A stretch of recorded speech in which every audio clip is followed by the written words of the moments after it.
Dan pemirsa, untuk mengetahui situasi terkini pertemuan Prabowo dengan Erdogan, kami sudah terhubung dengan reporter Ihsan Ali dan juru kamera Muhammad Rizky di Istana Kepresidenan Bogor, Jawa Barat. Ihsan, agenda apa yang akan dibahas dari pertemuan kedua pimpinan negara? Iqbal dan pemirsa Berita 1, sampai saat ini memang masih dilakukan pertemuan bilateral antara Presiden Prabowo Subianto dengan Presiden Turki Recep Tayyip Erdogan di Kompleks Istana Kepresidenan Bogor, Jawa Barat.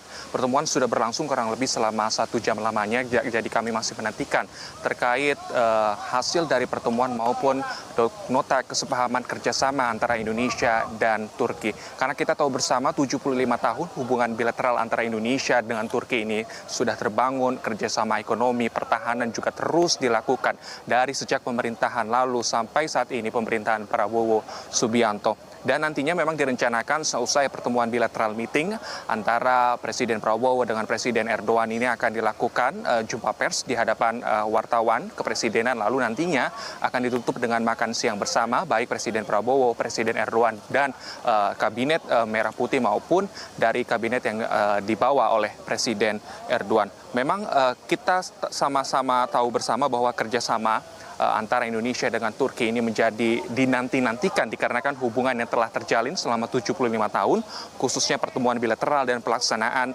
perdana High Level Strategic Cooperation Council atau HLSCC antara Indonesia dengan Turki, yakni mekanisme kerjasama antar pemimpin kepala negara. Ini untuk membahas berbagai isu-isu penting yang ada di dunia maupun di kawasan.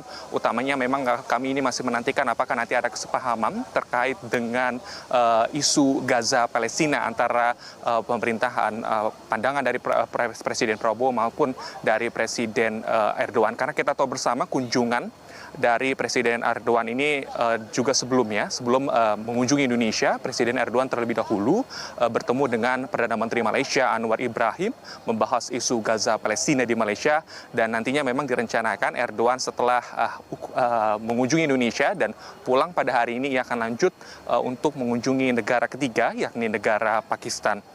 Dan memang kita tahu bersama hubungan antara Indonesia dengan Turki ini telah terjalin utamanya di saat KTT G20 di Bali pada 2022, dan selain itu juga Turki memang juga menjalin kerjasama khususnya di negara-negara yang ada di kawasan ASEAN itu sendiri. Dan nanti juga kita tahu bersama memang sebelum menjadi Presiden Republik Indonesia, Prabowo Subianto saat menjabat sebagai Menteri Pertahanan juga sangat gencar sekali melakukan kunjungan ataupun bilateral meeting dengan Presiden Erdogan khususnya ataupun di kerjasama di level pertahanan. Jadi kami juga masih menantikan apakah nantinya kerjasama pertahanan ini akan dilanjutkan oleh Presiden Prabowo ataupun nanti ada kerjasama ekonomi lain yang akan disepakati antara dua pemimpin negara ini. Dan memang nantinya direncanakan setelah Presiden Erdogan menemui Presiden Prabowo Subianto di Istana Kepresidenan Bogor, ia akan langsung pulang melalui Bandar Udara Halim Perdana Kusuma di Jakarta, lalu nanti ia akan langsung mengunjungi negara Pakistan. Jadi kami sebenarnya masih menantikan terkait kerjasama yang maupun dari nota kesepahaman yang disepakati antara Presiden Prabowo Subianto dengan Presiden Erdogan. Iqbal. Baik, terima kasih Ihsan Ali dan juru kamera Muhammad Rizky atas laporan Anda. Kami tunggu update terbarunya terkait pertemuan kedua negara tersebut. Selamat kembali bertugas, Ihsan.